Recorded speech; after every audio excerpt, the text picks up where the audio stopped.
All that's required to conduct offensive biological warfare experiments on you or other people without informed consent is the secret notification of Congress in a classified report along with a civilian official sworn to secrecy.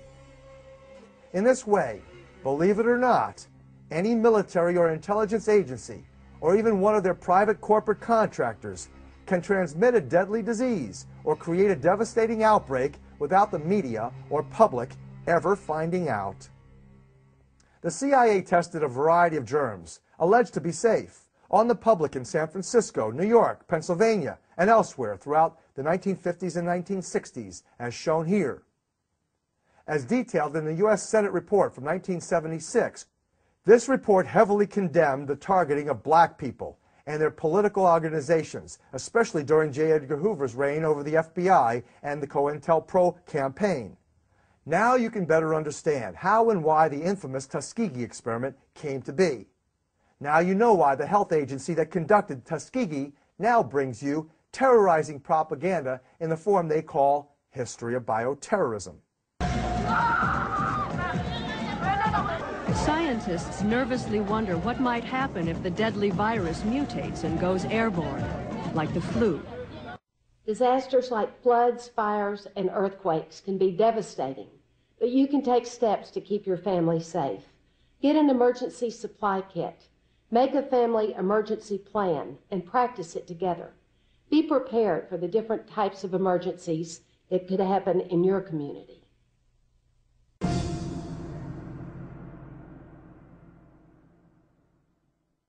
Man has used organisms found in nature to kill or disable his enemies since the Middle Ages.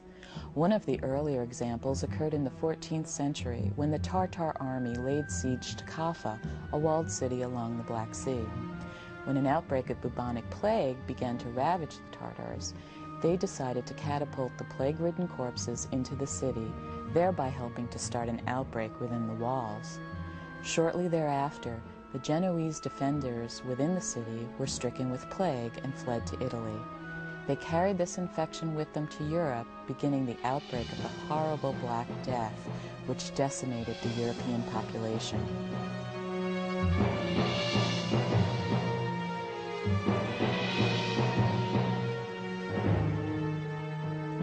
With our current knowledge of the epidemiology of plague, we know that fleas leave a body quickly after it cools.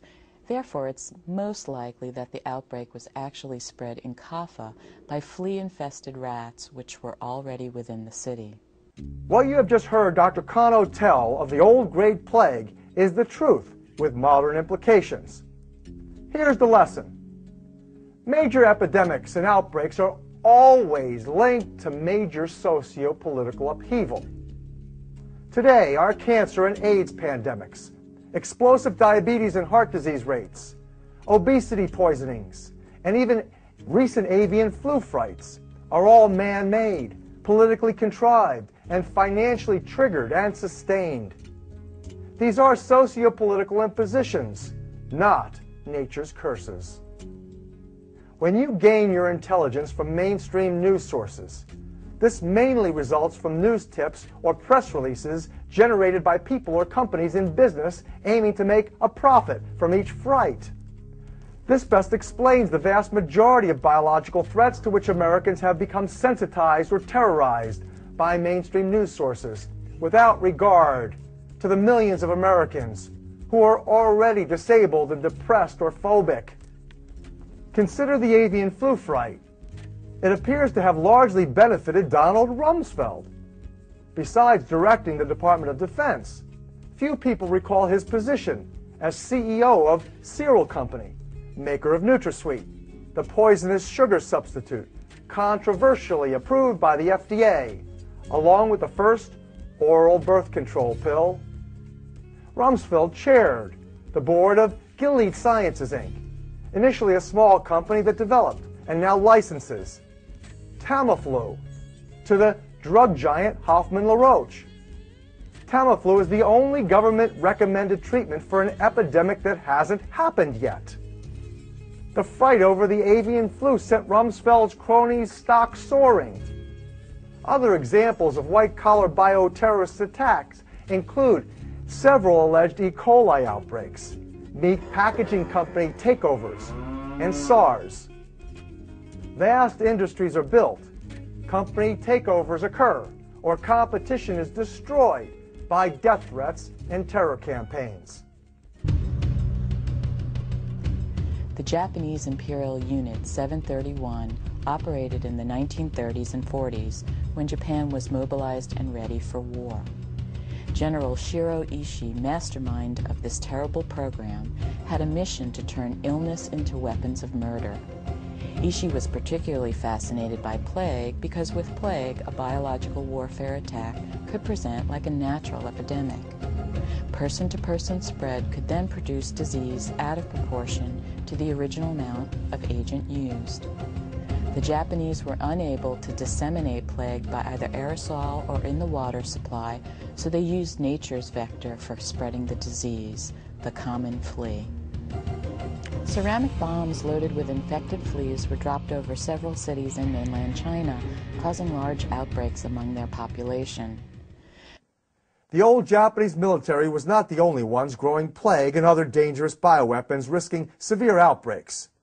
Numerous experts say that besides Germany's bio-warriors coming to America, the U.S. inherited all of Japan's bioweapon secrets following World War II, including a dangerous germ originally called Kuru. This agent, on the 1971 list of National Cancer Institute studies, is believed to have come from the Japanese experimenting on Aboriginal people in New Guinea, who, modern spin doctors, made a big deal about their being cannibals. They blame the cannibals for this disease's spread. But cannibals did not spread this agent to the National Cancer Institute. Carlton Gajdusek did. This Nobel Prize winner and convicted pedophile is credited for having isolated the Kuru agent, now renamed a prion, and responsible for mad cow disease, called Creutzfeldt-Jakob disease in humans. So you see, as this National Cancer Institute document shows, what started in Japan, settled in New Guinea, and then expanded in America to what is now another worldwide plague.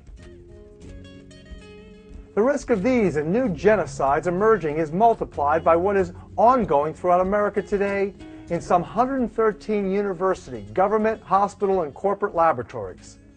Here, the global elite are engaged in biotechnology research with potential to be used for germ warfare. Most alarming, these labs operate secretively, contrary to federal rules. From California to New York and Chicago to San Antonio, often in major population centers, biological warfare labs are financed today by nearly $20 billion in government grants.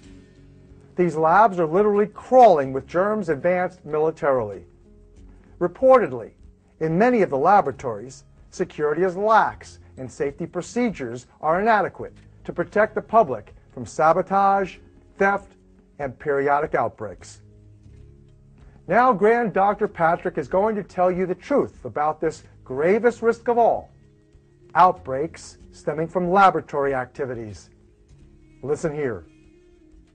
Plague is attractive as a weapon because it generates fear, it spreads easily, and it kills very quickly. The United States Offensive Program did some research on plague, but it was never fully weaponized in this country. We could not overcome the challenge of maintaining virulence when it was grown in large quantities.